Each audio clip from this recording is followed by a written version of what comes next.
안녕하세요. 사연에 빠지다의 DJ 민영입니다. 오늘도 두 가지 사연 준비되어 있는데요. 어떤 사연인지 궁금하시죠? 오늘도 끝까지 함께 해주시고요. 구독과 좋아요 버튼도 눌러주세요. 그럼 오늘의 첫 번째 사연 함께 만나볼게요. 안녕하세요.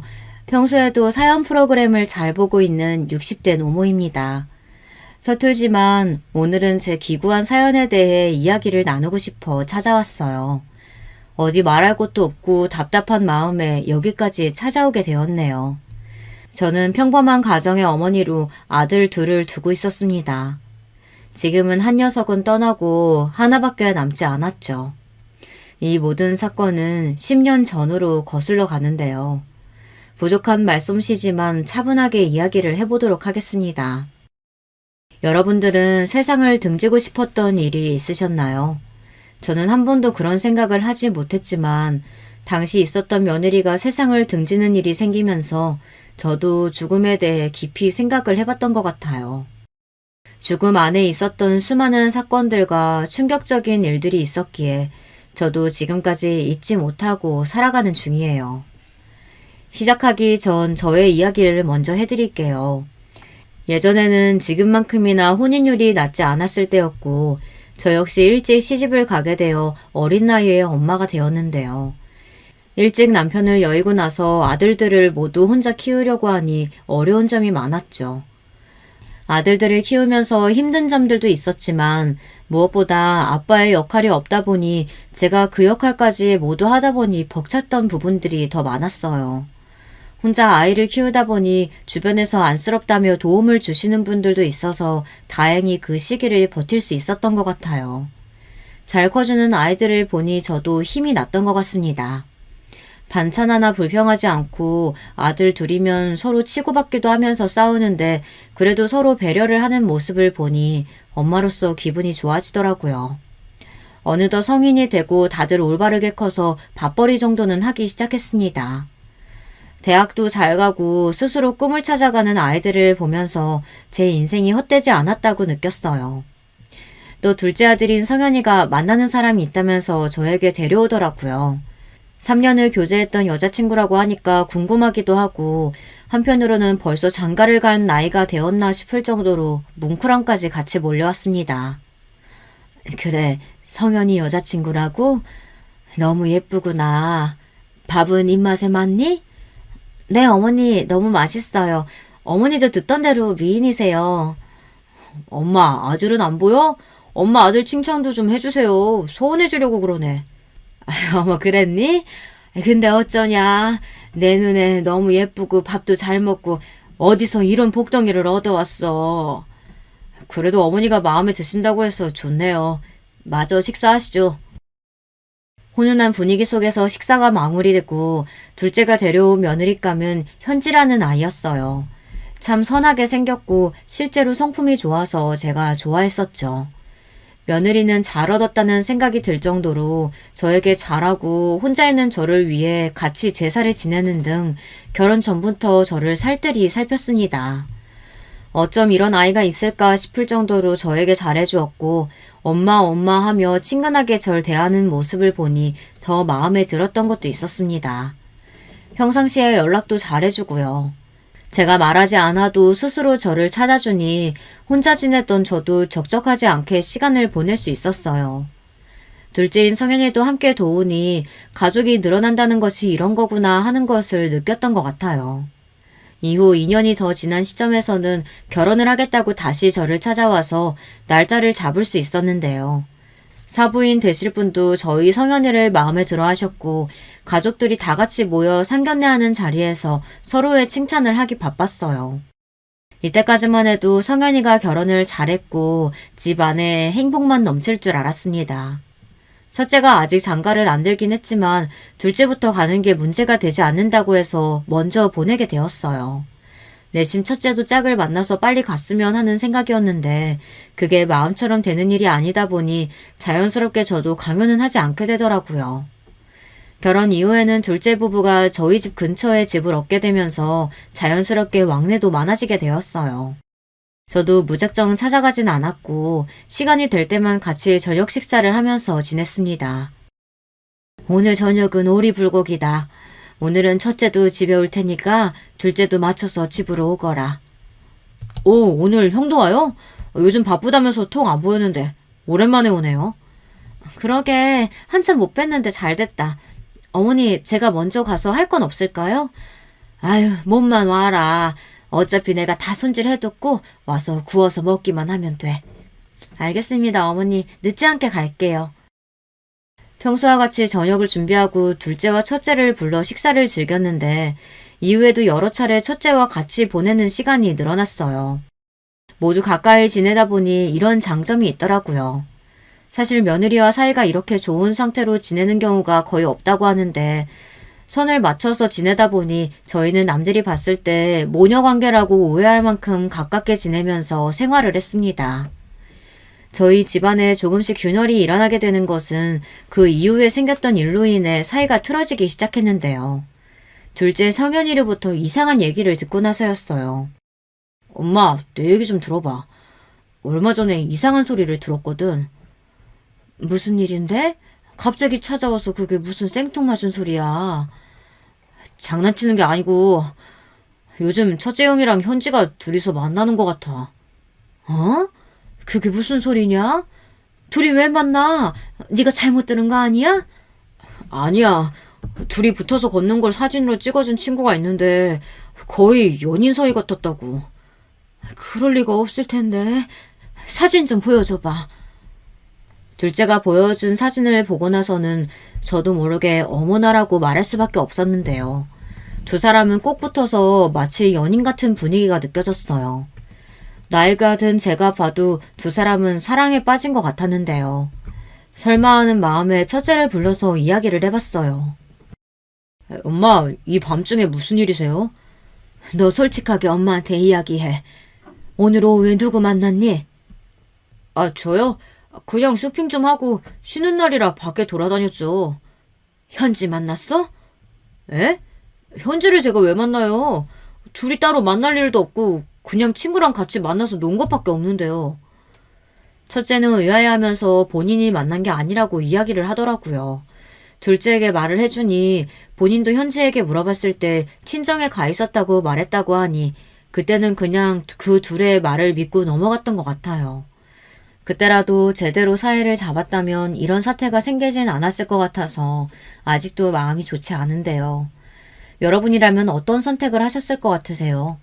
사진이 흐릿하긴 했지만 제가 봐도 첫째와 며느리였거든요. 어떻게 보면 저는 그 사실을 외면하고 싶어서 못 본 척 했을 수도 있었겠다 생각이 들기도 했지만 정말 사진이 흐리기도 했고 그것만으로는 단정 지을 수 없는 일이었거든요. 다행히 그날 이후로는 한동안 화목하게 다시 자리를 만들어서 오해였다고 생각하고 풀고 둘째도 결혼 생활을 잘 하고 있었어요. 그 뒤로는 손주도 생기고 앞으로 이렇게만 좋았으면 좋겠다라는 생각이 들 정도로 제 삶에 대해 만족하고 있었거든요. 제가 어렸을 때 아이들에게 못해주었던 부분들을 손주에게 쏟기 시작하니 어쩜 아이가 이렇게 이뻐 보일 수 있을까요? 자녀를 키우면서 느끼는 것과 손주는 또 차이가 있더라고요. 현지야, 얼른 출근해라. 오늘 내가 좀 늦었지? 어머님 괜찮아요. 힘드실 텐데 오늘도 애기 잘 부탁드려요. 그래, 얼른 다녀와. 차 조심하고 저녁에 너가 좋아하는 제육볶음 해놓을게. 아싸, 감사합니다. 빨리 올게요. 현지가 바쁘다고 하면 제가 가서 봐주고 그런 날들이 늘어나다 보니 자연스럽게 저희 집에서 손주가 보내는 시간이 더 길어졌어요. 한편으로는 출산 이후에 일을 열심히 하는 며느리를 보면서 참 애틋하고 마음이 좋진 않았는데요. 조금 더 쉬었으면 하는 마음이 있었는데 본인의 커리어를 계속해서 쌓고 싶다고 하길래 그러라고 했죠. 명령한 성격의 며느리는 일과 육아 그리고 저에게까지 잘하다 보니 당연히 1등 며느리감이었는데요. 둘째도 그날 이후로 본인이 오해했다는 것을 알고 오히려 가정에 더 충실한 모습을 보였습니다. 아무래도 잘 사는 모습을 보니까 첫째도 이런 삶을 살았으면 하는 마음이 있었는데요. 첫째는 시간이 가도 결혼을 할 생각이 없어 보이고 혼자서 사는 게 편하다는 이야기만 해 그 뒤로는 딱히 이야기를 하지 않았습니다. 그런데 얼마 전 둘째를 통해서 소개팅을 했다는 이야기를 듣게 되었는데요. 정말 다행이다 싶었죠. 소개팅? 연애에는 관심도 없던 애가 웬일이라니? 그러게, 이번에는 받아보고 싶다고 해서 나도 얼마나 놀랬는지. 이러다가 장가가는 거 아니야? 제발 그랬으면 좋겠다. 너랑 현지랑 잘 사는 모습 보니까 더 보내고 싶어진다. 그건 현지가 잘해서 그런 거지. 그럼. 어디서 그런 며느리 얻기 어렵지. 아들 말대로 현지가 잘하는 것도 있었지만 결혼을 시켜보고 또 제가 결혼을 했던 사람으로서 배우자와 자녀가 주는 행복을 느꼈으면 좋겠다는 마음이 더 컸던 것 같아요. 그래서 더 늦기 전에 갔으면 좋겠다는 생각은 가지고 있었으나 부담을 주기 싫어서 말을 안 했던 것뿐이었거든요. 둘째는 첫째가 소개팅을 안 할 줄 알았는데 받았다는 게 신기하다고 이야기를 할 정도였어요. 왜냐면 둘째와는 달리 첫째인 동현이는 연애를 하는지 안 하는지 알 수 없을 정도로 티를 내지 않는 아들이었거든요. 그래서 더 궁금했던 것도 있고 다행히 잘 되었다고 이야기를 하니 저도 드디어 맏며느리가 생기나 싶었습니다. 두 아들들은 잘 보내고 제 삶을 사는 게 저의 목표이기도 했거든요. 예전부터 그렇게 살아오긴 했지만 온전하게 가정을 이루어주고 싶은 마음이었던 것 같아요. 그래서 처음에 둘째가 결혼한다고 했을 때 더 기뻤던 것도 있었고요. 하지만 그 뒤로 잘 되었다는 이야기는 없었고 아들은 결혼 생각이 전혀 없어 보였어요. 그냥 혼자 살려나 싶었는데 다행히 주기적으로 연애는 하는 게 느껴져서 걱정은 덜었지만 결혼 정년기가 지나고 나서는 저도 모르게 압박을 가하기 시작했어요. 예, 너도 이제 곧 35인데 장가는 들어야 하지 않겠어? 아직 생각 없어요, 엄마. 갈 거였으면 진짜 갔겠죠. 며느리 하나만 둬도 괜찮잖아요. 현지가 잘하기도 하고. 그래도 그렇지. 너가 짝이 없으면 앞으로 어떻게 살려고 그래? 엄마가 걱정되니까 그런 거지. 엄마, 요즘에는 혼자 잘 살아요, 다들. 주변에 병원도 있고 뭐 먹을 것도 요즘 배달이면 다 되는데 혼자 왜 못 살아요? 걱정 마세요. 손주 보고 싶은 엄마 마음은 생각도 안 하는 거냐? 이미 손주도 있으시면서 뭘. 아무튼 갈 때 되면 가겠죠. 어떻게 보면 그때부터 이미 시작된 관계였을지도 모른다는 생각이 이제서야 들어요. 저와 대화하는 와중에도 휴대전화에 신경이 가 있었고 누군가 대화를 하는 것 같은데 이상하게 누군지 밝히진 않더라고요. 이미 전에도 몇 차례 이런 일이 있었기 때문에 신경을 안 쓰고 있었는데요. 저는 당연히 연애를 시작한 줄 알았는데 아니었어요. 뭐 그래도 혼자 사는 게 좋다고 하면 아무리 엄마라고 해도 계속 압박을 가할 수는 없는 일이니까요. 그 뒤로는 평화롭게 다 같이 모여 식사하는 일도 많았고 서로 대화를 나누면서 시간을 보내는데요. 이상하게 갈수록 현지가 저희 집에 오는 것을 꺼려하는 게 느껴지더라고요. 그래서 처음에는 무슨 일이 있는 건지 아니면 제가 실수한 부분이 있는지 궁금해서 물어봤는데요. 현지야, 왜 요즘에는 집에 안 오니? 많이 바쁘니? 어머니, 아니에요. 요즘 제가 저녁에는 피곤해서 그런지 계속 잠을 자게 되네요. 그래? 몸 안 좋은 건 아니지? 다음에 와도 되니까 너무 부담 가지지 말어. 혹시 오늘도 아주버님 계신가요? 아니, 오늘은 일 있다고 안 온다고 하네? 그럼 어머니 혼자 식사하시는 거예요? 그럼 안 되죠. 제가 갈게요. 피곤할 텐데 그냥 집에서 쉬어도 돼. 다음에 와도 돼. 지금 갈게요. 제가 오해를 했던 부분들이 있나 싶어서 그 뒤로는 딱히 현지에게 물어본 건 없었는데요. 이상하다고 느꼈던 점은 첫째가 없을 때만 집으로 오더라고요. 지금 생각해보면 첫째를 계속 피하고 싶어서 그렇게 했던 걸 수도 있겠다라는 생각이 들어요. 둘째에게 물어봐도 첫째와 무슨 일이 있었던 건 아닌 것 같고 그냥 요즘에 피곤하니까 자주 못 가서 일부러 엄마 혼자 계셔야 되는 날에 찾아가는 것 같다고 하더라고요. 그냥 그 말만 했고 역시 저를 챙기는 건 며느리밖에 없구나 싶었어요. 며느리와 함께 저녁 시간을 보내면서 사건이 발생하기 전에 이런 이야기도 꺼냈는데요. 저에게 이별을 구했을 때 받아들이지 않는 상대가 있다면 어떻게 할 거냐고 물어보더라고요. 친구 이야기라면서 저에게 말을 하길래 저는 당연히 그 사람을 차단하고 더 이상 보지 않을 거라고 이야기를 해주었어요. 며느리는 그게 맞다면서 쉽게 정리가 되지 않는 상대는 빨리 차단하는 게 답이라고 친구에게 말해줬다고 해요. 설마 그게 본인의 이야기였을 줄 누가 알았겠어요. 게다가 며느리가 이야기하는 건데 절대 며느리 당사자의 이야기라고는 생각을 하지 못했던 부분이거든요. 그 뒤로도 잘 지내고 있었는데 아들이 연락을 해왔어요. 여보세요? 아들, 어쩐 일이야? 엄마, 현지가 왜? 너 지금 우니? 엄마, 제가 지금 주소 찍어주는 곳으로 오세요.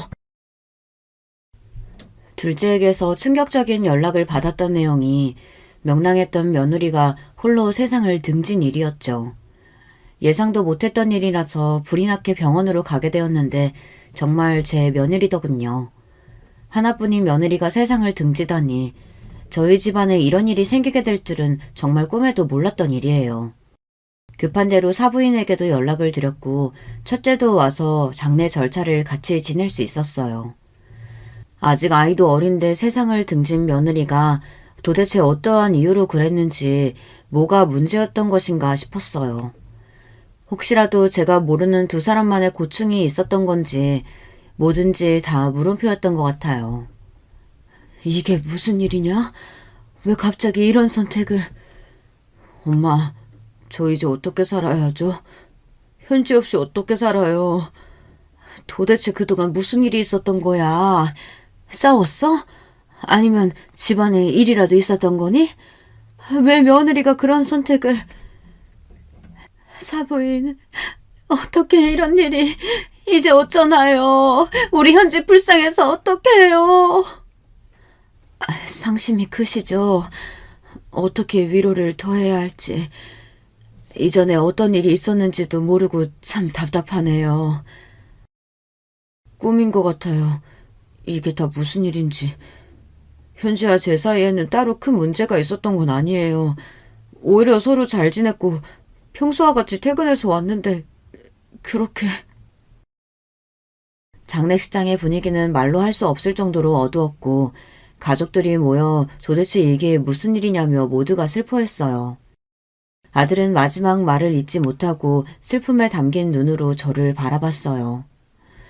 저도 하나뿐인 며느리가 그런 선택을 했을 줄은 몰랐는데 답답한 마음에 원망을 하기도 했는데요. 그렇게 힘들면 말이라도 해주지 혼자서 어떻게 그런 것들을 감당하고 있었을까 싶더라고요. 어려운 일이 있다고 해도 서로 도우면 그런 선택까지는 안 할 것 같았는데 왜 며느리가 그런 선택을 했는지 이유를 알 수 없으니 답답한 마음이 들 수밖에 없더라고요. 아들에게 물어봤지만 모른다는 대답만 들려왔어요. 둘째가 너무 힘들어해서 짐 정리는 제가 해주었는데요. 얼마 전 유서장을 발견한 뒤로는 제 생각이 완전 달라지기 시작했는데요. 정신이 없어서 둘째는 보지 못한 건지 아니면 일부러 며느리가 제가 자주 손이 가는 서랍에 넣어둔 건진 모르겠지만 직접 발견한 유서장을 본 뒤로는 저는 첫째 집으로 달려갈 수밖에 없었어요. 편지의 내용은 다음과 같았습니다. 어머니, 이 편지 보고 계시다면 아무래도 깜짝 놀라셨을 것 같아서 일단 죄송하다는 말씀 드리고 싶어요. 어머니와 평생 함께 할 줄 알았는데 저도 이제는 지쳐서 더 이상 생을 이어갈 수가 없을 것 같아요. 부디 저를 용서하시고 남아있는 저희 아이와 남편 잘 부탁드립니다. 제가 왜 이런 선택을 했는지에 대해서 이해가 안 가실 거예요. 저도 오랫동안 행복하고 싶었지만 이제 지쳐서 더 이상 힘을 낼 힘조차 없어요. 예전에 어머니께서 아주버님과 제가 있는 모습 봤다고 이야기해 주셨잖아요. 사실 그때 만나고 있었던 거 맞아요. 어머니께 말씀을 못 드렸지만 저는 아주버님과 꽤 오래 전부터 알고 지낸 사이였어요. 이래서는 안 되지만 깊은 관계를 이어갔던 사람이었어요. 상견례 때 보고 설마설마 하긴 했는데 저도 모르게 그 사람을 다시 잡고 싶다는 생각이 들더라고요. 그렇다고 저희 남편은 사랑하지 않은 건 아니었어요. 이해 못하시겠지만 저는 그렇게 아주버님과의 만남을 이어왔고 도저히 생활을 지속할 수가 없어서 저는 양심의 가책을 느끼고 이별을 고했습니다. 정말 죄송해요. 하지만 아주머님께서 그동안 저에게 한 짓을 아신다면 어머니께서도 저를 이해하실 줄 믿어요. 편지의 내용은 그야말로 충격 그 자체였던 것 같아요. 제가 생각지도 못했던 부분이고 첫째와 며느리가 만나고 있었다는 사실이 저에게는 더 충격적이더라고요. 게다가 아직 둘째는 이러한 사실을 잘 모르는 것 같았는데 알자마자 저는 첫째 아들 집으로 뛰어들어갔습니다. 그리고 나서 충격적인 모습에 저도 깜짝 놀랄 수밖에 없었는데요. 며느리처럼 아들도 극단적인 선택으로 이미 세상을 떠난 상태였어요. 일주일도 안 되는 사이에 두 사람을 잃은 저희 가족은 그야말로 이게 있을 수 있는 일인가 싶을 정도로 힘든 시간을 보낼 수밖에 없었는데요. 아들의 또 다른 유언장을 발견하고 내용들을 두고 봤을 때 첫째와 며느리는 불륜 사이였던 것 같고 그 과정에서 며느리가 이별을 고하자 아들은 반대를 했던 상황이었던 것 같아요. 며느리를 놔주지 않으니 결국 세상을 등지고 그 사실에 충격을 받은 아들도 그 힘겨운 시간을 못 이겨 이런 선택을 한 것 같았어요. 장례를 치르고 난 뒤에는 둘째가 더 폐인처럼 살기 시작했고 그건 지금도 현재 진행형이에요. 행복만 할 줄 알았던 저희 가정이 무너지기 시작하면서 둘째도 정상적인 생활을 하지 못하고 있었고 어쩌다 이런 일이 생기게 되었는지 유서장과 며느리가 썼던 일기장을 보면서 예측을 해볼 수 있었는데요. 다른 분들은 어떻게 생각하시는지 궁금해서 제가 이 사연을 보낸 것이기도 해요. 사실 며느리와 첫째가 만난다는 사실에 대해서는 둘째에게 말을 해야 하나 고민이거든요. 저는 이 사실을 알려야 할까요? 지금도 이미 자식 때문에 겨우 생명을 붙들고 있는데 이 사실까지 알게 된다면 아들이 어떻게 살아갈까 싶어요. 일기장의 내용을 살펴보니 내용은 생각보다 충격적이었어요. 알고 보니 며느리가 취업을 하기 전 룸에서 일을 했다는 것을 알게 되었는데요. 다른 분들이 생각하시는 그 룸이 맞아요. 손님들을 상대하는 일을 하면서 그동안 생활을 하다가 첫째를 손님으로 만난 것이었어요. 두 사람의 관계가 깊어져서 손님과 단순히 업소에 있는 사람만으로 대하는 게 아니라 정말 연인처럼 따로 만나기도 하고 선물도 하면서 지냈다고 합니다. 이런 내용들이 다 적혀 있었던 걸 봤을 때 어떤 메시지를 남기고 싶어 그런 것인지에 대한 궁금증이 생겼던 것 같아요. 사실 일기에 이렇게 세밀하게 적으시는 분들 많진 않잖아요. 마치 어떤 일이 있었는지 설명을 해보려고 하는 것처럼 상세하게 정리가 되어 있었어요. 저희 둘째 아들과 만나기 이전에는 어떤 일을 했는지 모르고 있었는데 이렇게 얘기를 하게 될 줄은 몰랐어요. 직업에 대한 편견을 가지고 있는 사람으로서 며느리가 이런 글을 쓴 것이 이해가 되진 않았지만 그래도 그동안 힘들었을 걸 생각해서 꾸준히 읽어보기로 했어요. 손님으로 만났던 첫째 아들을 뒤로하고 둘째를 만나게 되며 서서히 일을 정리했다고 해요. 그러다 결혼을 하게 되고 첫째를 상견례에서 만났을 때부터 다시 만남을 이어갔더라고요. 전혀 알지 못한 부분이었고 실제로 두 사람이 만났다고 하는 것에 있어서 충격을 받을 수밖에 없었어요. 아무래도 제가 그동안 사이가 좋다고는 생각했지 두 사람이 만날 것이라고는 상상도 못하고 있었던 일이었거든요. 알고 보니 이런 내용들을 퍼뜨리려고 첫째가 준비하고 있었던 것 같아요. 하지만 아직까지 이런 선택을 했다는 게 제 입장에서는 이해가 가지 않는 일이었는데요. 두 사람이 만났다고 쳐도 현생에서 벌을 받아야지 극단적인 선택을 한다고 해서 모든 것이 용서가 되는 게 아니잖아요. 무작정 세상을 떠나버린 며느리가 밉기도 하고 곧이어 따라 죽은 아들도 참 무슨 생각으로 그런 것인지 제 머리로는 도저히 이해가 가는 부분이 아니네요. 어떻게 하면 이 모든 원천을 찾아낼 수 있을까 싶었는데 유서장에 적힌 내용 중 의아한 부분들이 있었어요. 어쨌든 첫째와 며느리가 만났다는 사실이 존재했고 어떠한 이유로 며느리가 이별을 고했을 때 첫째는 그대로 받아들이지 않았던 것 같아요. 어째서 이런 관계를 이들은 이어가고 싶었을까 싶어서 생각을 해봤는데 그만큼 며느리를 마음속에 담고 있었던 것 같다는 생각이 들었어요. 하지만 그렇다고 해도 자기 동생 와이프를 그렇게까지 가지고 싶었을까 싶기도 하고 이해가 안 가는 것들 뿐이었는데요. 저는 유언장에 적혀 있었던 며느리의 말들 중에 아주버님이 본인에게 심한 일을 행했다는 것이 무엇인지 알기 위해서 계속해서 글을 읽어나가기 시작했어요.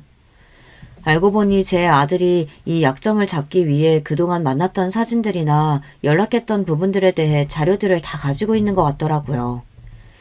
그래서 아무래도 그 부분이 걱정되었던 며느리는 언제 터질지 모르는 시한폭탄을 안고 사는 기분이었을 것 같아요. 게다가 본인이 업소에서 일을 했다는 사실까지 알게 된다면 모든 가족들이 본인을 등질 거라고 생각을 했던 게 아닐까요? 게다가 이런 것을 가지고 아들이 포주짓까지 했다는 것을 알게 되었습니다. 차오르는 분노에 어찌할지 모르고 아들이 그건 정말 그랬다면 용서받지 못할 짓을 한 거기 때문에 어떻게 해야 할지 고민이었어요. 이미 세상을 등진 아들이고 어떻게 해야 며느리가 좀 더 편하게 갈 수 있을까에 대한 생각이 들더라고요. 갑작스럽게 저희 가정에 생긴 일 때문에 혼란스럽기도 하고 명랑했던 며느리가 세상을 등지는 일이 생기면서 저는 아들까지 잃게 되는 상황에 이르르며 저도 마음이 많이 복잡했던 것 같아요. 하지만 그렇다고 며느리를 원망하지 않습니다. 그 아이도 이런 협박을 당하면서 얼마나 힘들었겠어요. 이해를 못하는 것은 아니지만 한 번이라도 저에게 이야기를 했다면 얼마나 좋았을까라는 생각이 들기도 했습니다. 힘들었지만 계속 유언장에 적힌 내용들을 읽어보면서 제가 몰랐던 부분이 생각보다 많다는 것을 알게 되었는데요. 첫 번째는 아들이 생각보다 며느리에게 많은 금전적인 부분을 받아갔다는 것, 그리고 그 돈으로 유흥을 즐기고 다녔다는 사실을 알게 되었어요. 알면 알수록 제가 알던 아들이 맞나 싶을 정도로 충격적일 수밖에 없었죠.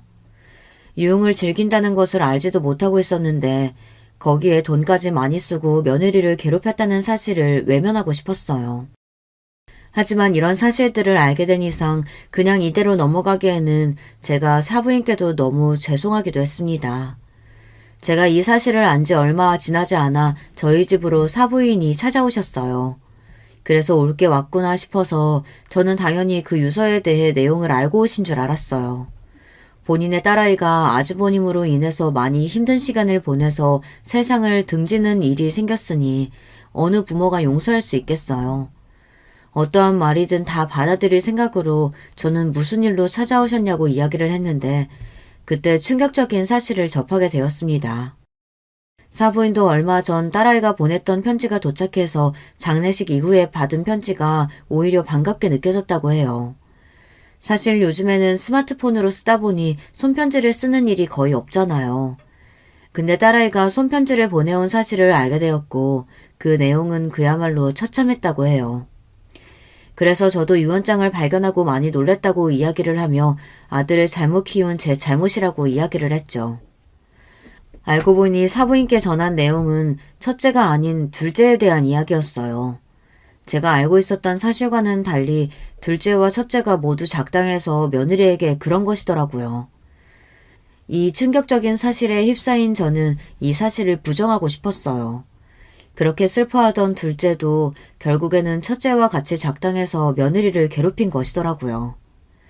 저는 당연히 이 일을 아들이 모를 거라고 생각하고 그동안 배려해주는 마음으로 이야기가 정리되기 전까지 말을 안 하고 있었던 것인데 제가 예상했던 것과는 달리 아들들은 이미 알고 있는 상황이었던 것이었어요. 도저히 이해가 가지 않는 상황에서 어떻게 해야 할지 머리가 더 복잡해졌는데요. 사부인은 곧이어 이런 이야기를 하시더라고요. 어떻게 생각하실진 모르겠지만 저희 딸은 이런 일을 견디지 못해서 떠난 것 같아요. 아무래도 아무에게도 이야기할 수 없었겠죠. 게다가 남편과 아주버님이 작당하다 보니 더 스트레스가 심했을 거예요. 어떻게 생각하실지 모르겠지만 저는 이 유언장을 토대로 두 사람에게 죄를 묻고 싶습니다. 제 아들들이지만 용서할 수가 없네요. 사부인이 그렇게 해서 마음이 편해지신다면 어떻게든 진행하셔도 괜찮습니다. 벌을 받아 마땅하죠. 그동안 아이가 혼자 얼마나 힘들었을지 생각하면 마음이 안 좋아요. 저는 당연히 사부인의 말에 동의를 하며 그렇게 하셔도 된다고 말씀을 드렸어요. 누구나 자기 자식이 그런 일로 세상을 등지게 되었다면 가만히 있을 부모가 어디 있겠어요. 저도 적극 동참하기로 하고 제 아들들이지만 절대 이해를 할 수가 없었습니다. 게다가 첫째만 그런 줄 알았는데 둘째까지 그랬다고 하니 저는 더 이해가 안 갈 수밖에 없었는데요. 아무래도 첫째 같은 경우에는 이루어질 수 없는 사랑이지만 둘째는 서로 사랑해서 결혼까지 했는데 왜 그렇게까지 했는지 이해를 할 수가 없어 직접 찾아갔습니다. 어머니, 어쩐 일이세요? 오늘 아들이 어린이집에서 아직 안 와서 데리러 가야 하는데요. 너는 이미 다 알고 있더구나. 어떻게 현지한테 그럴 수가 있니? 그 여린 아이가 어찌나 상처를 받았을지. 무슨 소리세요? 엄마 갑자기 찾아와서 뭘 알고 있냐는 이야기예요. 오늘 사부인이 현지가 쓴 편지 읽었다고 하시더라. 너도 첫째랑 작당하고 그 아이 괴롭혔다면서? 엄마, 그게 무슨 소리예요? 오히려 피해자는 저라고요. 알지도 못하시면서 지금 저한테 와서 저 때문에 현지가 죽었다고 생각하시는 거예요? 이미 두 사람의 관계는 저도 알고 있었던 사실이에요. 사실 알고 나서 첫째와 작당해서 현지 괴롭혔던 거 아니냐? 엄마, 흥분하신 것 같은데 잠시 진정하시고 제가 천천히 다 말씀드릴게요. 기다려보세요. 제 예상과는 다르게 둘째는 꽤 차분한 모습으로 저에게 기다려보라고 이야기를 해주었어요. 사실 저는 당황하고 횡설수설할 줄 알았는데 오히려 본인이 정리되면 이야기를 하고 싶었다며 저한테 집에 가서 있으라고 이야기를 하더라고요. 그래서 도대체 이게 무슨 일인가 싶어서 저는 그날 저녁 둘째를 불러 다시 이야기를 했습니다. 이미 알고 있었다니 그게 무슨 소리냐? 저도 현지가 어떤 일을 하고 형과 만나고 있던 사실은 예전부터 알고 있었어요. 이런 걸 알고 정리하라고 이야기를 했고 형도 제가 알고 있던 사실을 알고 있었을 거예요. 현지가 그런 선택을 한 것은 다른 이유가 있어요. 저는 그 일에 가담한 게 아니라 도와주기 위해서 다가갔지만 혼자서 해결하고 싶다는 현지를 존중해 주었을 뿐이에요. 결과가 이런 것이었었다면 저는 뜯어 말려서라도 형과 현지를 떨어뜨려 놨을 거예요. 그게 도대체 무슨 소리냐? 사부인은 이야기가 다르던데. 그 사람 얘기도 하지 마세요. 저는 그분 생각하면 치가 떨립니다.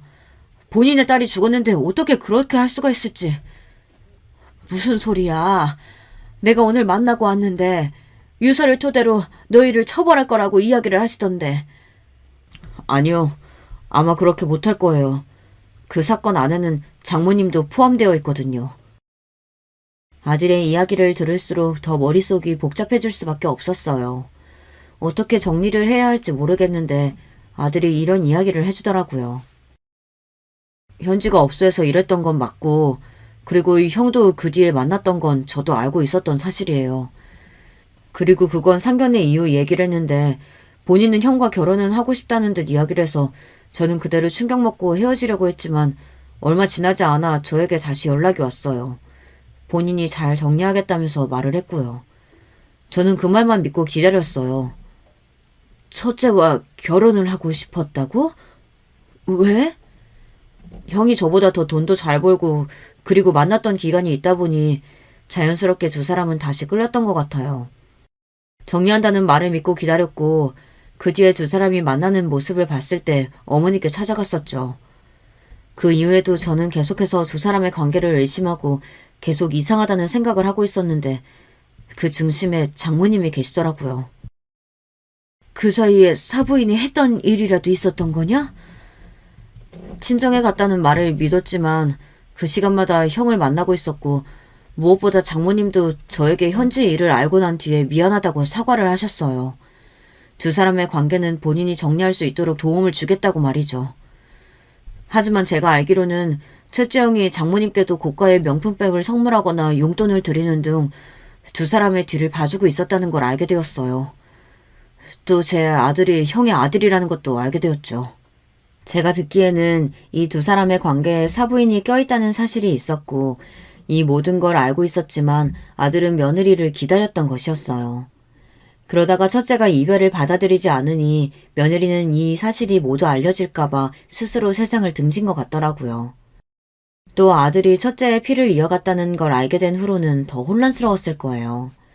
본인이 저에게 쌓아왔던 이미지, 그리고 한 사람이 본인을 포기하지 못하니 이 관계에 있어서 스트레스도 받기도 했겠지요. 하지만 나중에는 본인의 죄책감으로 인한 선택이 아니었을까라고 추측을 해봤어요. 아이는 둘째의 자녀가 아니라는 것도 충격이었지만 첫째의 포주 역할이었던 부분도 아마 영향을 주지 않았을까 싶은데요. 이 부분을 둘째에게 이야기를 해주니 그 부분은 전혀 몰랐다고 이야기를 했어요. 본인은 서로 잘 만나고 있는 줄만 알았다고 말이죠. 들으면 들을수록 복잡해지는 관계 속 이야기에 저는 더 마음을 잡기 어려웠던 것 같아요. 마냥 첫째를 탓하기에도 어떤 게 사실인지 알 수 없었고 또 사부인이 그런 긍정적인 도움을 받았으면서 지금 와서 이렇게 저희 아들들 탓이라며 말을 하는 게 이해가 되지 않더라고요. 유언장에 적힌 내용들은 첫째 아들을 탓하는 내용들도 많았고 사부인과 편지를 대조해서 보면 뭔가 나오지 않을까라는 생각이 들었어요. 하지만 제가 연락을 해도 받지 않는 상황이었기 때문에 그 부분에 대해서는 어떻게 알 수가 없더라고요. 하루아침에 며느리와 첫째 아들을 잃었던 저는 둘째 아들이 받았을 상당한 스트레스를 생각해 봤을 때 눈물이 앞을 가릴 수밖에 없었어요. 그리고 이 과정에서 알게 된 충격적인 사실들을 토대로 제가 지금까지 어떻게 아들들을 키워왔는지 도저히 행동들에 대해서 이해할 수가 없겠더라고요. 아들이 포주 역할을 하며 며느리를 그렇게 다른 사람들에게 알리면서 안 좋은 일을 하게 했다는 것은 벌을 받아 마땅한 일이라고 생각해요. 그리고 알게 된 사실 중에서 사부인도 이 과정에 관여했다는 것을 알게 된 이상 제가 이대로 있어서는 안 되겠다는 생각이 들더라고요.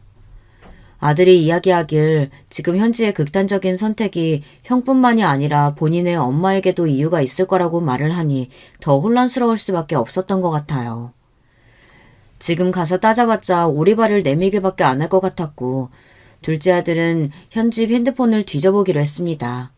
그동안 힘들어서 소지품을 하나씩 정리를 하지 못했다고 하는데 이번에 이 사건이 일어나게 되면서 자연스럽게 정리를 시작했는데요. 핸드폰 안에는 더욱 충격적인 사실들이 적혀 있었어요. 엄마, 이번 달에만 300만 원 더 붙여드렸잖아요. 더는 힘들어요. 얘, 너는 돈도 잘 모으면서 몇 탕 더 나가서 뛰면 될걸 왜 엄마를 이해도 못하고 그러니? 돈 더 있는 거 알아. 내시까지 부탁하마. 저 이제 결혼도 했고 가정도 있는 사람인데 어떻게 계속 그런 일을 하라고 하세요. 엄마 맞아요? 그런 일 하던 엄마 밑에서 태어난 네가 뭐가 다를 거라고 생각해? 너도 일하면서 즐기면서 했던 사실은 맞잖아.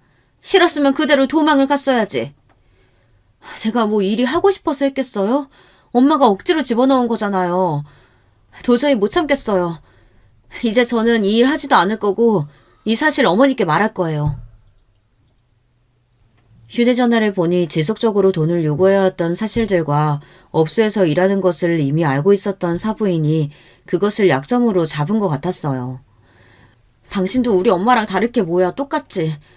그동안 당신을 믿고 만나왔던 게 더 후회스러워. 오히려 지금의 남편에게 더 미안해.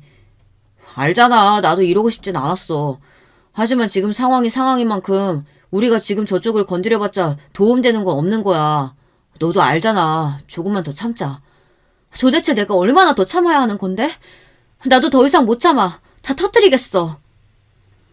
현주는 유서에 적혀있던 내용과는 달리 본인의 일을 그만두고자 하는 마음이 컸던 것 같아요. 근데 왜 저희한테 이야기를 하지 않았을까 싶었거든요.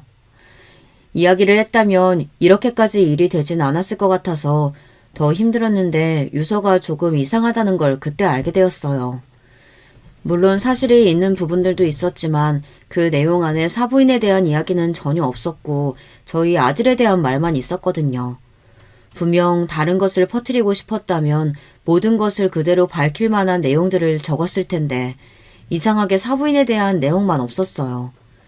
이해를 할 수 없었던 저는 어쩌면 이게 아들 때문만 세상을 등지려고 했던 게 아니었을 수도 있겠다는 생각이 들더라고요. 이미 둘째도 다양한 가능성을 열어두고 있었는데 제가 했던 이야기를 토대로 확신이 드는 것 같았어요. 그리고선 저에게 현지가 이대로 억울하게 가서는 안 된다며 그날에 연락을 했던 사람들에 대해 알아보니 그 중에 사부인이 있었어요. 퍼즐이 점점 맞춰져가는 느낌이 들면서 사부인을 한 번 더 만나서 이야기를 해보기로 했는데요. 연락이 안 닿으면 어쩌나 걱정했는데 유서에 대한 이야기를 하니 바로 연락이 오더라고요. 잘 지내셨나요? 저는 그동안 어떻게 할지에 대해서 생각을 해봤는데 서로 경찰서에서 얼굴을 붉히는 것보단 개인적인 합의를 보는 게 낫다는 생각이 들었어요. 사부인과 저희와 합의를 보다니 무슨 말씀이시죠? 그동안 얼마나 스트레스를 받았으면 우리 아이가 이런 선택까지 할 수 있었겠어요. 억울하게 죽은 딸아이에게 해줄 수 있는 건 이런 것뿐이네요. 제가 남은 아들에게는 죄를 묻지 않겠습니다. 5억으로 합의하시죠. 듣자 하니 못 들어주겠네. 야, 네가 그런 말 할 처지가 되니? 딸 앞세워서 장사나 하고 있던 사람이 이제 와서 억울하다고 합의금을 달라고? 내가 알기로는 네가 업소에 딸 팔아넘기면서 받은 돈만 해도 몇 천은 될 텐데. 그게 무슨 소리예요? 저는 그런 적이 없는데. 지금 제가 현지를 업소에 보냈다는 말씀이신가요? 네가 그동안 현지와 연결해줬던 사람들, 연락처, 업소 정보 다 핸드폰에 남겨져 있었어. 나 이거 들고 경찰서 갈 거야. 내 며느리가 그렇게 세상 등진 거 이대로 가만두고 볼 수 없어. 사부인, 지금 흥분하신 것 같은데 잠깐 얘기라도 좀 하시죠. 그런 내용이 있었나요? 어디예요? 당황하는 사부인을 보니 저는 바로 알 수 있었어요. 그대로 폭탄 선언을 하고 나와 아들과 함께 사부인에 대한 고소를 준비하기로 했는데요. 법조인의 주원을 구해보니 다행히 성립이 되는 게 있어 진행을 해볼 수 있었습니다. 조금이라도 일찍 알았다면 이런 사태까지 벌어지지 않았을 텐데 마음이 안 좋았지만 지금이라도 좀 위로가 되었으면 하는 마음이었어요. 저처럼 지금 이 내용에 대해 혼란스럽게 느끼실 분들을 위해 간략하게 설명을 해드리자면요. 현지가 업소에서 일을 하게 되었던 건 본인의 엄마 때문이었던 것이었어요. 하지만 이미 그 업소에서 엄마라는 사람이 자리를 잡고 있으니 쉽게 그만두기도 힘들었을 거고요. 집이 힘드니까 더 어려웠겠죠. 이러한 일들이 실제로 존재할 수 있다는 사실에 놀랐고 현지가 그동안 감당했을 상처들을 생각하니 마음이 아팠습니다. 게다가 아주버님이라는 사람이 본인을 보듬어주는 줄 알았지만 나중에는 본인의 엄마처럼 포주 행치를 하는 사람이 놔주질 않으니 더 마음이 복잡했겠죠. 그 뒤로 저는 법조인의 조언을 토대로 사부인을 고소할 수 있었고 아들과 며느리는 세상에 없지만 제 나름대로의 해야 할 도리는 해야 한다는 생각이 들었어요. 너도 힘들겠지만 이 일이 잘 풀리는 것 또한 며느리를 위한 일이라고 생각해. 저도 그렇게 생각해요.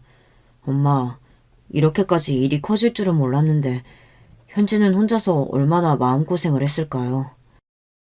너무 늦게 알아줘서 미안한 마음뿐이구나. 너도 너무 죄책감 가지지 말고 마지막까지 현지를 위해서 노력해보자꾸나. 세상을 등지기까지 얼마나 오랜 고민을 했을까 싶기도 하고 아직도 명랑했던 그 아이를 생각하면 눈물이 앞을 가리는 것 같아요. 살 날이 더 많은데 시어미를 두고 먼저 가다니 처음에는 이해할 수 없었지만 그동안 압박을 받았던 부분을 생각하면 첫째를 용서할 수 없었어요. 물론 엄마라고 하는 그 사람도 마찬가지였고요. 아들도 이런 부분을 미리 알았더라면 본인이 막을 수 있지 않았을까 싶기도 하고 마음이 안 좋다며 이야기를 하는데 그 모습을 볼 때마다 부모의 마음이 찢어지네요. 정말 드라마 같은 일들이 저에게 일어나면서 어떻게 사람이 그럴 수 있을까에 대한 생각이 가장 많이 들었던 것 같아요. 어떻게 보면 첫째가 연애를 할 때마다 말을 안 하고 있었던 이유가 현지와 만나고 있어서가 아닐까 싶은데요. 두 사람의 관계를 이해할 수 없는 부분이긴 하지만 잘못된 관계였다는 것을 며느리는 알았을 거예요. 그래서 정리를 하려고 했던 것이었고요.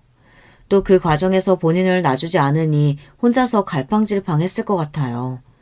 엄마라는 사람에게서 벗어나고 싶은 마음과 정리가 되지 않는 아주버님, 본인이 어떻게 계속 그렇게 살 수 있을까 싶었겠죠. 처음에는 결혼도 하고 아이도 있는데 어떻게 업소에 나갈까 싶었거든요. 그런데 알고 보니까 아들이 잠든 사이에 나가는 일이 많았고 둘째는 형을 만나러 가는 줄 알고 돌아오면 계속 이럴 바엔 이혼이라도 하고 나가라고 했다네요. 하지만 그럴 때마다 이혼은 아닌 것 같다며 본인이 정리하겠다고 말을 했다는데요. 이후 달라진 건 없었다고 해요. 아마 그 시간에 업소에 나가서 일을 하지 않았을까 싶어요. 아들이 눈치를 챌 수 없었던 게 일어났을 때마다 멀쩡한 모습으로 있고 술 냄새나 담배 냄새가 나는 것도 아니라서 더 알기가 어려웠다고 해요. 그래서 당연히 데이트를 하는 줄 알았다고 하네요. 그동안 형도 믿고 와이프를 믿었던 결과가 이런 결과라니. 여기서 가장 힘든 사람은 둘째가 아닐까 싶어요. 저도 충격적이지만 나중에는 사부인까지 가담한 일이었으니 계속 마음이 안 좋았을 것 같아요. 앞으로 또 어떻게 살아가야 할지 아직도 아들이 폐인처럼 살고 있어서 더 걱정이에요. 본인의 아들 때문이라도 열심히 살아야 한다곤 하지만 갈수록 야위어가는 모습을 보니 부모로서 제가 해줄 수 있는 부분이 없을까 싶어요. 하지만 이런 이야기를 어떻게 다른 사람들에게 할 수 있겠어요. 저도 답답한 마음에 사연을 보내봅니다. 이해할 수 없는 상황들이 많았지만 그래도 다행인 건 사부인이 마땅한 벌을 받았다는 것과 지금이라도 알아서 며느리에게 미안함을 표하며 저희 아들을 절대 용서하지 말라고 기도해요. 둘째도 요즘에는 마찬가지로 폐인처럼 지내고 있긴 하지만 그 충격이 얼마나 갈지 모르는 상황에서 계속 괜찮아지라고 하는 것도 아들에 대한 예의는 아닌 것 같아 기다리고 있어요. 게다가 본인이 애지중지하던 아들이 본인의 피가 아니라는 것도 감당하기가 어려울 것이에요. 본인의 와이프와 바람이 나서 세상을 등진 형을 닮았다는 것도 그렇지만 친자가 아니라는 사실을 안고 살아가야 한다는 게 쉽지 않잖아요. 그래서 아이는 제가 키우겠다고 했는데 둘째는 애는 제가 없다며 본인의 아들로 잘 키우겠다고 하네요. 어떻게 이런 일이 있을 수가 있는 것인지 이해할 수는 없지만 이미 일어난 일에 대해서 누구를 탓할 수가 없는 사실에 그게 더 답답하다고 느껴지게 되는데요. 이런 일이 생긴다는 게 흔하지도 않고 또 주변에 말하기도 어려워서 혼자 끙끙거리 할 때가 많았어요. 생각도 못했던 며느리의 선택과 아들도 싸늘한 죽음으로 발견이 되다 보니 한동안은 정말 저도 폐인처럼 살았지만 둘째를 붙들기 위해서 정신력으로 버텼던 것 같아요. 그래도 이런 프로그램을 알게 되어서 조금이나마 제가 잘 보내면서 마음을 털어낼 수 있을 것 같은데요. 부모라고 해서 다 잘해주는 부모만 있는 것이 아니고 불륜 상대가 아주버님이라면 충격적인 사실은 변하지 않다 보니 그 부분에 대해서 아직도 이해가 가지 않지만 그 끝이 이런 것이라면 시작도 하지 않았으면 좋았을 텐데 이미 벌어진 일에 대해서 자꾸 생각을 하게 되는 것 같은데요. 왜 아무 일도 하지 않으면 아무 일도 일어나지 않는다는 말이 있잖아요. 훈련을 했던 제 아들과 며느리에 대해 이해할 순 없지만 처음부터 시작이 되지 않았으면 좋았겠지만 지금은 둘째라도 행복했으면 하는 마음이 듭니다. 하지만 이 마음이 드는 동시에 죄책감이 들기도 해서 괴로워요. 세상에는 가끔 이해할 수 없는 일들이 일어나기도 한다는데 저에게는 제 인생에 있어서 가장 큰 사건이라고 볼 수 있어요. 특히 저에게 잘했던 며느리라서 그런지 더 생각이 나는 것도 있고요. 지금은 아직도 그리워하며 살고 있는 제 아들을 보면 마음이 아프지만 충분한 시간을 주려고 해요. 복잡하고 뒤죽박죽인 내용이라 많은 분들이 무슨 말인가 싶은 부분도 있을 것 같은데요. 늙은 노모가 적은 글이니 너그러이 봐주시고 이런 일들도 있는구나 하며 편하게 들어주셨으면 좋겠어요. 여러분, 두 번째 사연 시작하기 전에 좋아요, 구독 꼭 눌러주실 거죠? 그럼 두 번째 사연 바로 시작합니다. 안녕하세요. 어느새 이렇게 나이만 먹었는지 벌써 70을 훌쩍 넘겨 할머니가 됐네요. 제게는 아주 힘들게 얻은 귀한 아들이 하나 있습니다. 결혼을 하고도 몇 년 동안 아이가 생기질 않아 친정어머니를 따라 좋단 약이란 약은 다 먹고 용하다는 무당집, 절 안 가본 곳 없이 따라다니며 마음을 졸인 끝에 결혼한 지 5년이 넘어서야 얻은 아주 귀하디 귀한 아들이었습니다. 제 아들이라서가 아니라 아이가 어릴 적부터 아주 똑소리가 났습니다. 남편이 출근하기 전 신문을 보며 아들에게 한 번씩 읽어준 게 다였는데 어느새 학교에도 들어가기 전에 어느 날부턴가 술술 신문을 읽더라고요. 어디 한글이나 좀 일찍 된 정도 가지고 제가 똑소리 난다 하겠어요? 순우는 공부도 잘하는데 성실하기까지 해서 얼마나 기특한지 몰라요. 어머님은 아들을 어쩜 저렇게 똑똑하게 키우셨어요? 제가 뭐 한 게 있나요? 선생님께서 워낙 잘 지도해 주신 덕이죠. 아니에요. 순우는 정말 타고났어요. 아마 나중에 아주 크게 될 거예요. 역시나 선생님들이 말씀하신 대로 제 아들은 특별히 저희가 해준 것도 없었는데 대학에 갈 때까지 줄곧 전교에서 1, 2등만 하더니 서울에 있는 명문대까지 합격했습니다. 그런데 걱정되는 게 하나 있었어요. 어렵게 얻은 아들이라 그런지 혹여나 사고라도 날까 다치진 않을까 매일 노심초사하며 밖에만 내놔도 마음이 편치 않았었는데 혼자 그 먼 서울까지 보낼 생각을 하니 아주 심란했습니다. 다행히 남편도 제 생각과 같았어요. 자식이라고 우리에게는 아들 하나인데 우리가 무슨 부귀영화를 누리겠다고 아들 혼자 먼 타지로 보내놓고 가족이 뿔뿔이 흩어져 다리나 제대로 쭉 펴고 자겠냐며 안 되겠다 하더군요. 그래서 저희는 고민할 것도 없이 그대로 하던 일들과 살던 집을 모두 다 정리해서 무작정 서울로 다 함께 올라갔습니다. 주변에선 다들 말렸지만 저희 부부는 어디 가서 뭘 해먹든 간에 못 살까 싶어 아들 곁에 있기로 했죠. 그렇게 저희의 서울살이가 시작됐습니다. 시작은 왕십리 작은 월세방에서부터 시작했어요. 아들이 다닐 학교에서도 멀지 않았고 지금 사람들이야 모르겠지만 저희가 서울에 처음 올라왔던 90년대 중반에는 왕십리 주변이 다 금속 가공 공장들이었거든요. 그래서 저희 부부는 둘 다 공장에 일자리를 구하면서 그 근처에 집을 구했죠. 서울에 올라온 이후 저희는 정신없이 돈만 벌었습니다. 아들 학비가 보통 비싼 게 아니었으니까요. 그래도 성실히 벌고 아껴 쓴 덕에 서울에 작은 집도 장만했습니다. 그 사이 이사를 한 10대 번도 더 다녔지만 말입니다. 그리고 우리 부부의 자랑인 아들도 어느새 장가를 가겠다고 여자친구를 데려와 인사를 시키더라고요. 당시 남편이 후두암에 걸려 수술을 하고 완치 판정을 받은 지 얼마 되지 않았을 때였습니다. 그때야 그래도 완치가 되어 한시름 놓고 있을 때라 괜찮았지만 아들과 저는 남편의 갑작스런 암 판정으로 1년 넘게 마음고생하며 누구보다 서로 의지하고 걱정하며 지냈기 때문에 저는 누구보다도 아들의 연애와 결혼을 응원하고 바라고 있었습니다. 그래서 아들이 자신이 좋아하는 여자라며 데려온 아이라면 누구라도 다 따뜻하게 가족으로 맞아줄 준비가 돼 있었죠. 아들은 저희에게 여자친구를 소개해준 바로 그 해에 결혼식을 올렸어요. 급하게 결혼식을 올리게 된 건 제 남편 때문이었죠. 암은 완치가 다 됐지만 폐 쪽에 문제가 생긴 남편이 눈에 띄게 몸이 안 좋아졌거든요. 아들은 아버지에게 자신이 결혼해서 하루라도 잘 사는 모습을 더 보여드리고 싶다며 서둘러서 결혼식을 올렸습니다. 그런데 안타깝게도 아들과 며느리가 첫 손주를 낳는 것은 보지 못한 채 남편은 세상을 떠나버렸죠. 저는 남편을 보내고 혼자가 돼서도 일부러 전보다 더 부지런히 지냈어요. 워낙 건강 체질이기도 했고 집안에 가만히 있는 성격이 못 돼서 동네 어린이집에서 아이들 급식과 간식을 만드는 일을 했습니다. 가끔 아이들 등원버스 도움 일도 도와주고요. 아들이 어릴 때도 아이들이 너무 예쁘고 사랑스러웠지만 나이가 드니 어린아이들만 보면 어쩔 줄 모르게 너무 예쁘더라고요. 그런데 제가 돈 벌겠다고 나와서 다른 집 아이들을 보는 동안 제 며느리는 혼자 어린 손주를 보고 있을 생각을 하니 문득 미안한 마음이 들더라고요. 그래서 며느리에게 혼자 아이 보는 게 힘들지 않냐, 혹시 다시 직장 다니고 싶은 건 아니냐 걱정되어 물었죠. 어머니, 아이 가졌을 땐 힘드니까 일 그만두라고 하시더니 애 낳으니까 이제 다시 일하라고요? 아니, 난 그런 뜻이 아니라 요즘 엄마들이 일하고 싶어도 맡길 곳이 없어서 일을 못한다고 하니까 혹시나 해서 물어본 거야. 어머? 도대체 어떤 요즘 엄마들이 애도 키우면서 힘들게 일까지 하고 싶대요?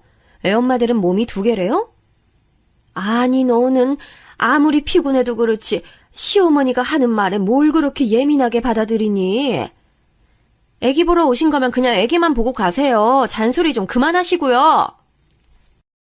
며느리는 제 말을 마치 애도 보고 나가서 돈도 벌어 오라고 한 것처럼 말하더군요. 저는 정말 그런 뜻이 아니었는데 말이죠. 그때부터는 제가 며느리에게 무슨 말을 할 때마다 괜히 조심하게 되고 눈치가 보이더군요. 사실 제 나이 정도 되면 더 이상 바라는 게 있나요? 자식들에게 패 끼치지 않도록 아프지 말고 건강하고 제가 너무도 사랑하는 제 아들과 며느리가 화목하게 별탈 없이 살아주면 그걸로 되는 거였죠. 그래서 저는 며느리와 더 잘 지내고 싶었습니다. 그래서 저 나름대로는 귀찮게 하지 않으려 전화도 하지 않고 집에 놀러오라는 말도 잘 하지 않았어요. 주말이면 아들이나 며느리가 좋아하는 반찬이나 간식을 내다 오후에 버스까지 타고 집 앞에 걸어두고 오곤 했죠. 초인종도 안 눌렀어요. 혹여나 손주가 자다 깨기라도 할까봐요. 그러던 어느 날이었습니다. 제가 어린이집에서 일하고 있었는데 아들에게 전화가 왔더라고요. 오랜만에 아들에게 걸려온 전화라 하고 있던 일도 멈추고 후다닥 전화를 받았죠. 그런데 아들 목소리가 많이 가라앉아 있었어요. 엄마, 아무리 그래도 어린이집에서 남은 반찬을 며느리한테 먹으라고 가져다주는 시어머니가 어딨어. 뭐? 아니, 누가 그래? 내가 언제 남은 반찬을 갖다 줬다 그래? 저는 기가 찼습니다. 주말 새벽부터 일어나 장 보고 기껏 힘들게 해다 준 반찬이 남은 반찬이라니요. 저는 그런 소리를 며느리에게 한 적도 없었습니다. 그런데 아들은 제 말은 들어주지도 않고 요즘 며느리가 아이가 잠을 안 자고 울기만 해서 너무 힘들어한다. 장모님이 거의 맨날 오시는데 제가 싸다 준 반찬이 어디서 남은 걸 가져온 것 같다면서 버리는 걸 몇 번 봤답니다. 그러니까 다시는 반찬을 해다 주지 말라는 소리였어요. 저는 너무 화가 나서 그날 퇴근하자마자 곧바로 며느리에게 찾아갔습니다. 아무리 아이가 아직 어려 힘들다고 해도 이 일은 그냥 넘어갈 수 없었어요. 네가 내 아들한테 내가 갖다 준 반찬이 어린이집에서 남은 거 싸다 준 거라고 그렇게 말했니? 그냥 딱 봐도 간도 안 하고 싱거운 게 아기들이나 먹는 반찬 같던데요? 그거야. 네가 모유 수유 중이라고 하니까 내가 일부러 싱겁게 간 안 하고 해다 준 거지. 아니 내가 설마 내 귀한 아들 며느리 먹는 반찬을 다른 사람 먹다 남은 걸 갖다 줬겠니? 아니 넌 날 정말 그렇게밖에 생각 안 했어?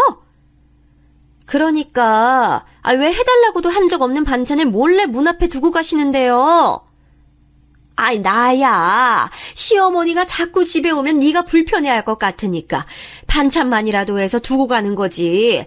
내가 못 먹을 걸 버리고 가는 것도 아닌데 아무리 그래도 몰래라니. 불편할 거 알면 안 오시면 되잖아요. 왜 제가 오해하게 만들어 놓고 혼자 그렇게 길길이 날뛰세요? 너무 마음이 아프고 서운했습니다. 며느리에게 너무 친한 척 가깝게 지내면 혹여나 불편할까, 그렇다고 너무 모른 척 지내면 혹시나 서운해하지 않을까 싶어 나름대로 노력하고 눈치 보면서 한다고 했는데 시어머니는 뭘 해도 시어머니인지 답답하기만 했습니다. 저는 잠깐도 며느리네 집에 있기가 싫었어요. 그래서 냉장고를 열어 제가 해다 준 반찬들을 다시 다 가져올 생각이었죠. 그런데 냉장고에는 반찬이 하나도 없었습니다. 김치와 반찬들을 해다 준 지 이틀도 지나지 않았는데 말이죠. 말했잖아요. 다 남은 반찬들인 줄 알았다고. 그렇다고.